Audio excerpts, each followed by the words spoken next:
जी, तो आज हम सीखेंगे केमिकल इक्वेशन को बैलेंस करना।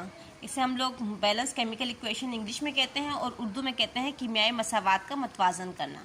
ठीक है, तो केमिकल इक्वेशन के बारे में पहले आप ये जान लें कि इसमें जो राइट साइड पे होते हैं, ठीक है, लेफ़्ट साइड पे वो क्या कहलाते हैं, रिएक्टेंट्स। एरो के इस तरफ जो होते हैं वो रिएक्टेंट्स कहलाते हैं या मुतामलात कहलाते हैं, यानी जिन्होंने अभी रिएक्शन करना होता है। और एरो के उस तरफ का मतलब है कि जो यहाँ पे रिएक्टेंट था वो सारा का सारा क्या हो गया, प्रोडक्ट में कन्वर्ट हो गया। ये प्रोडक्ट कहलाते हैं या फिर हासलात कहलाते हैं। Reactant and product. रिएक्टेंट जिनमें अभी रिएक्शन होना है, प्रोडक्ट जो हमारे पास यहाँ का रिएक्टेंट यहाँ पर कन्वर्ट हो गया है और जो हमें हासिल हुआ है वो क्या कहलाता है, प्रोडक्ट कहलाता है। तो मुतामलात या हासलात, रिएक्शन करना है, रिएक्शन हो चुका है। अब यहाँ पे आप एग्जाम्पल देखें, यहाँ पे सिंगल एरो है, यहाँ पे डबल एरो है। सिंगल एरो का मतलब है जितना रिएक्टेंट था वो सारा का सारा प्रोडक्ट में कन्वर्ट हो गया और यहाँ पर कुछ नहीं बचा। जबकि डबल एरो का मतलब है कि जो ये रिएक्टेंट है ये प्रोडक्ट में कन्वर्ट होगा और प्रोडक्ट जो है थोड़ी देर बाद क्या होगा, रिएक्टेंट में कन्वर्ट हो सकता है। डबल एरो का मतलब है क्या, रिवर्सिबल रिएक्शन है। इसे क्या कहते हैं हम लोग, रिवर्सिबल।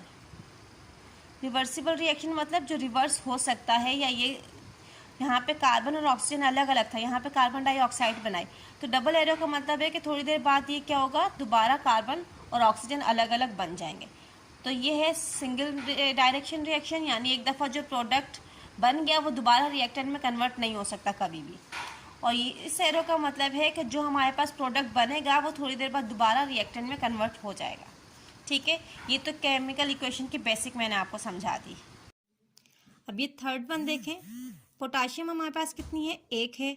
नाइट्रोजन हमारे पास कितनी है, 1 है। ऑक्सीजन हमारे पास कितनी है, 3 है। यहाँ पे हमारे पास पोटाशियम 1 है, नाइट्रोजन 1 है, ऑक्सीजन 2 and 2 4 है।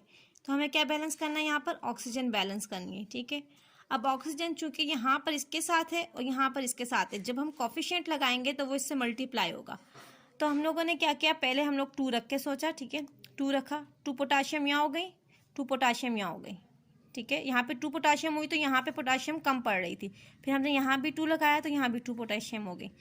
2 नाइट्रोजन यहाँ हो गई, 2 नाइट्रोजन यहाँ हो गई, 2 3 6 हाइड्रोजन यहाँ हो गई, 2 2 4 और 2 उसमें प्लस करेंगे 6 ऑक्सीजन हमारे पास यहाँ पर हो गई। तो ये इक्वेशन क्या हो गई, बैलेंस हो गई। यहाँ पर आप एग्जाम्पल देखें, एक आपके पास रिएक्टेंट है और यहाँ पर प्रोडक्ट है। रिएक्टेंट में हम लोग देखेंगे कि एटम्स की तादाद कितनी है और प्रोडक्ट में हम देखेंगे कि एटम्स की तादाद कितनी है। पहले आप देखें यहाँ पे क्या दिया हुआ, के किस लिए होता है, पोटेशियम के लिए होता है। यहाँ पे पोटेशियम कितनी है, 1 है। यहाँ पे पोटेशियम कितनी है, फोकस,